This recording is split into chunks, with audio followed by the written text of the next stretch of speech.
parti.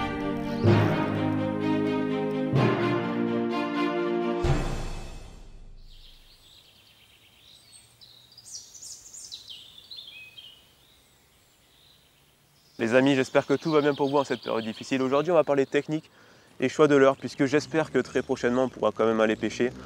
Et j'aimerais à cette occasion vous partager les quelques techniques que je trouve assez importantes. Exceptionnellement, pour cette vidéo, j'ai décidé de la tourner à l'extérieur, juste devant la maison. Mais je pense que le fait que ce soit à l'extérieur, c'est plus agréable pour tout le monde. Voilà, vous pouvez vous manifester dans les commentaires, me dire si vous trouvez ça inadmissible. Voilà, je m'adapterai pour les prochaines vidéos, il n'y a pas de souci. On va commencer par les leurres souples que j'ai pris ici. Je vais faire une série de 3 vidéos, donc on aura leurre souple, leurre dure et leurre métallique. Bon, les amis, je ne vais pas vous faire attendre plus longtemps, on va démarrer directement avec les leurres souples. Déjà, pourquoi utiliser des leurres souples à l'ouverture? Je pense qu'ils ont un avantage certain sur leurs confrères leurre dure et métallique. C'est qu'ils ont une texture hyper souple et qui va permettre aux poissons de revenir plusieurs fois en cas de raté. Et c'est un avantage exceptionnel sur des zones où les poissons tapent souvent la bouche fermée, comme c'est le cas sur les lacs par chez moi. On a des brochets qui tapent par agressivité peut-être 5-6 fois, ça m'est arrivé sur le même lancer. Et ça va nous permettre d'avoir plus de chances de ferrer le poisson, puisque avec un leurre dur ou métallique, il taperait seulement 2-3 fois maximum. Donc c'est ça le premier avantage qu'on a sur les leurres souples, et il est de taille. On va avoir globalement plus de chances de ferrer le poisson parce qu'il va taper plus de fois. De plus, il a une nage beaucoup plus lente globalement que les leurres durs et métalliques. Donc ça va permettre au brochet d'avoir le temps de cibler son attaque et de se ferrer correctement. Donc ça, c'est super important. Dernier avantage hyper important du leurre souple, c'est qu'il est globalement plus discret dans l'eau qu'un leurre dur ou métallique. Il fait moins de bruit, moins de signaux. Donc ça va nous permettre de passer derrière pas mal de pêcheurs et de quand même faire du poisson. De faire du poisson qui n'aurait pas mordu sur un leurre métallique ou quoi, qui aurait eu peur des signaux. Voilà, il aura sans aucun doute aucun mal à se ruer sur ce type de leurre. Et c'est vachement sympa, comme à l'ouverture, il y a pas mal de monde. On passe souvent après 2-3 pêcheurs. Donc c'est quelque chose à retenir. On va commencer avec la description des leurres. Je vous ai sélectionné 5 leurres que je trouve incontournables pour l'ouverture. C'est parti. Alors on va commencer avec le premier leurre que j'ai sélectionné, le plus petit, c'est le petit dérabole de la marque Ilex. Alors là, je vois déjà les habitués de la pêche du brochet qui vont se moquer de moi, parce que c'est vrai que c'est quand même un leurre vachement petit pour pêcher le pike. Mais il faut savoir qu'à l'ouverture, les brochets en cette saison sont focalisés sur des proies plutôt de petite taille. Je dirais dans les 13 cm en moyenne. Alors bien sûr, on peut prendre des gros poissons de big bait comme partout, comme tout le temps. Mais voilà, globalement, on ne va pas pêcher avec les mêmes leurres qu'en hiver.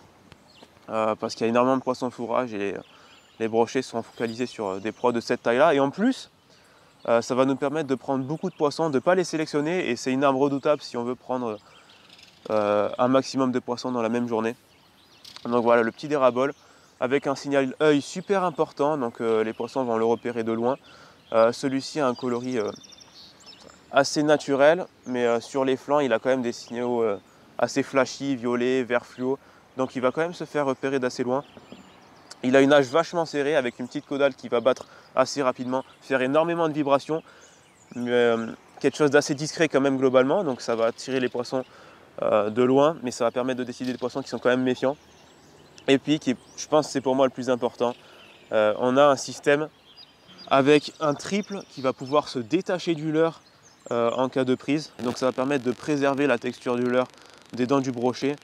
Et donc on va pouvoir utiliser ce leurre plusieurs fois après plusieurs prises différentes. Ça va faire des économies et puis c'est quelque chose d'assez agréable que de ne pas avoir à changer son leurre après la prise d'un brochet.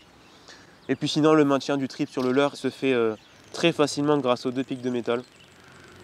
Donc c'est un leurre que vous allez faire évoluer dans très peu de profondeur, globalement entre la surface et 1 mètre de profondeur.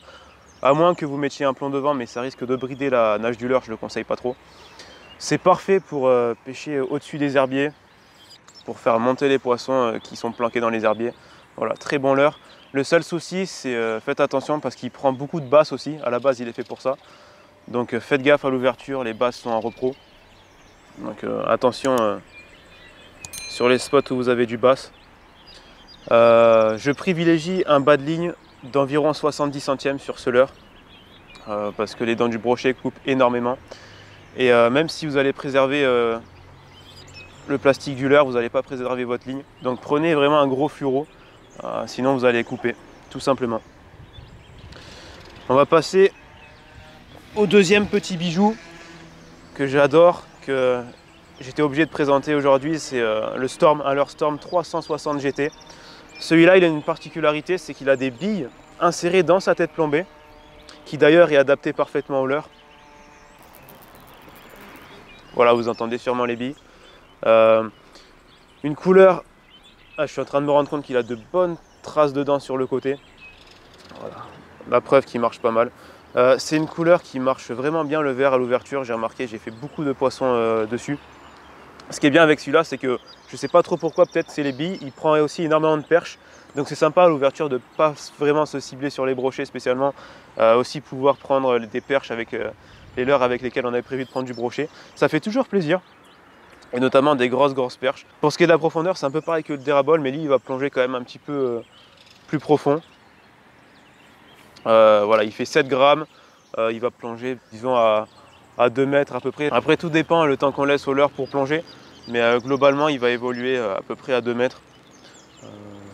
Voilà, là c'est pareil, on va pas cibler des gros poissons, mais c'est un super leurre pour faire énormément de prises. Dans une journée, si les poissons sont actifs, on peut faire beaucoup de brochets avec ça et un panel de taille assez exceptionnel. Voilà. Il a vraiment de bonnes marques de dents sur le côté, sur le dessous et tout. Vraiment un super leurre avec un signal œil aussi assez sympa. Voilà, on passe sur mon petit chouchou. Alors celui-ci, c'est Dexter Shad. C'est disons le premier leurre que je mets en arrivant au bord de l'eau parce qu'il a pour moi la taille intermédiaire des leurres pour le brochet. Ça permet de prendre tout type de taille. Alors pour l'ouverture, comme j'ai dit, les poissons sont assez focalisés sur des petites proies. Donc là c'est vraiment limite la taille maximale que j'utilise à l'ouverture. Mais en revanche en hiver c'est un petit leurre. Voilà.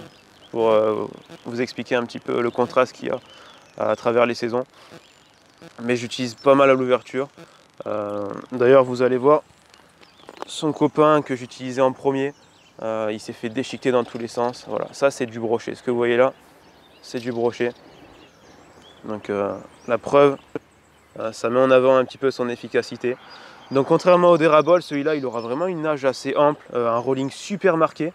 Donc on va pouvoir le faire évoluer super lentement dans l'eau. Ce qui fait qu'il va couler un peu plus vite que les autres. On va le plomber sur du 10 grammes, 20 grammes, 30 grammes selon les profondeurs à laquelle on veut le faire évoluer. Voilà, le coloris ici est quand même assez naturel et puis il marche du feu de Dieu. Franchement, c'est un des meilleurs leurres que j'ai pu découvrir. Il existe en différentes tailles. Celle-ci, ça fait à peu près 20 cm. Donc comme j'ai dit, c'est quand même un bon leurre pour l'ouverture. Mais après, quand la température se refroidit, ça fait partie des leurres de petite taille pour le brochet. Voilà, on va passer à mon deuxième chouchou. Alors si j'avais un seul leurre à conseiller pour pêcher le brochet, ce serait celui-là. Alors celui-là c'est un gunky, son nom c'est le G-Bump. Si vous regardez les vidéos vous avez forcément vu des tonnes de poissons que j'ai sortis avec. J'ai pris énormément de brochets, pas que des très gros. J'ai pris des brochets de 40 qui montaient sur celui-là par exemple. Alors ça c'est une taille que voilà, c'est à peu près la même que le Dexter. Un peu plus grosse, on va pas trop l'utiliser à l'ouverture si on veut faire du poisson en quantité parce qu'elle est quand même assez grosse, bien qu'on ait quand même des petits poissons qui peuvent monter dessus, mais globalement j'utilise plutôt son confrère qui est un peu plus petit. Voilà, c'est 13 cm je crois ou 15 maximum, et puis celui-là on est sur du 23, quelque chose comme ça. Voilà, à l'ouverture on va plutôt utiliser des leurres comme ça. On constate la marque de dents qu'a fait le brochet, je crois que c'était à l'ouverture dernière qui m'a fait un truc comme ça. Ça, c'est des attaques de fou. Ils nous font des traces assez incroyables. On peut mettre ce qu'on appelle un stinger derrière. Donc c'est un petit trip qu'on mettra à l'arrière du leurre pour éviter de rater des poissons. On rate souvent des poissons, comme j'ai dit à l'ouverture, ils tapent souvent la bouche fermée. Donc mettre un petit trip derrière, ça permet de sécuriser le montage et d'avoir plus de touches concrétisées. Voilà, ici on a un coloris perche.